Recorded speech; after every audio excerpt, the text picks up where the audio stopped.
Welcome to another Crag video. Hi, and welcome to Craig Builds. We're going to start a series on residential sprinkler systems, breaking down the different components that make up that system. So please like, subscribe, and share our channel, which will allow us to bring you continuing content for your do-it-yourselfer, from anything from building new homes to remodels, individual projects. Hopefully you'll find this entertaining, educational, and valuable content for you. So today specifically we're starting at the well, which makes up the beginning stage of any water system, is your well. And in that well you're going to find most residential homes come with a 20 to 25 gallon pressure tank, which has a storage capacity or drawdown of about 5 to 6 gallons, which is great for the home fixtures, faucets, showers, dishwasher, things of that nature that are using a gallon and a half per minute worth of draw. But when you get into the sprinkler system and you have, let's say, 7 sprinklers, and the nozzles are a gallon and a half per sprinkler worth of flow, now you're looking at 10.5 gallons per minute. So what happens is this pump starts to cycle on and off. And that's a 1.5 horsepower pump that is actually liquid cooled. So the faster it cycles, the more on and off it has, and the shorter run time, it builds up heat in it, which can cause wear and tear and premature failure on your pump, and they're several hundred, if not several thousands of dollars to replace. So what some people will do is they'll add additional storage to their system. So you see the 2 gray tanks, those are each 85 gallon tanks that have a drawdown of about 26 gallons to them. So what that's done, in addition to the 25 gallon tank, it makes the capacity about 62 gallons for this system. So if you're drawing 10 gallons per minute, now that pump doesn't have to cycle but every 6 minutes instead of twice a minute.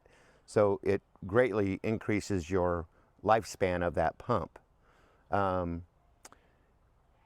It also adds to a consistent delivery of the water demand, both inside the house and at your sprinkler heads. So your throw from your sprinkler nozzle stays consistent through the cycle of that drawdown of that water.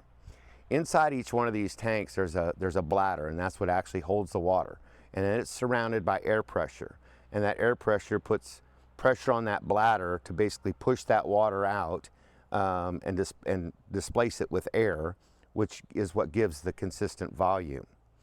Now in another video we're going to get into how you adjust your pressure switch and how you check your well capacity, how much water per minute it actually is putting out, and the pressure differential between the bladder pressure and the pressure on the outside of it.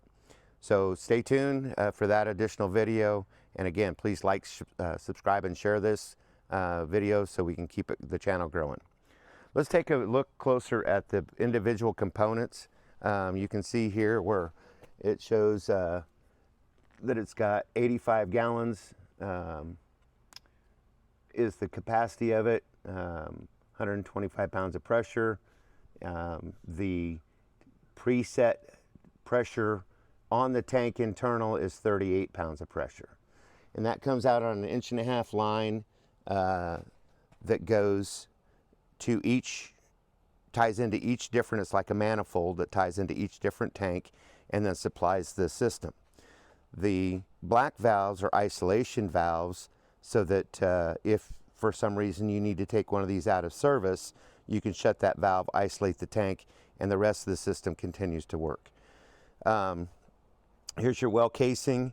It's typically a 4-inch casing. This well's about 85 feet deep. As I mentioned, it's got a 1.5 horsepower submersible pump on it.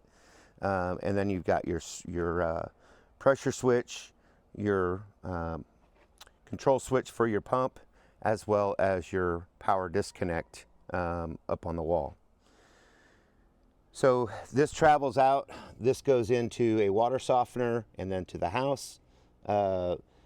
This goes to the sprinkler system, so you're not pumping filtered or conditioned water through your sprinkler system. with each one of them having an isolation valve. So hopefully that gives you an idea of the well component of your sprinkler system.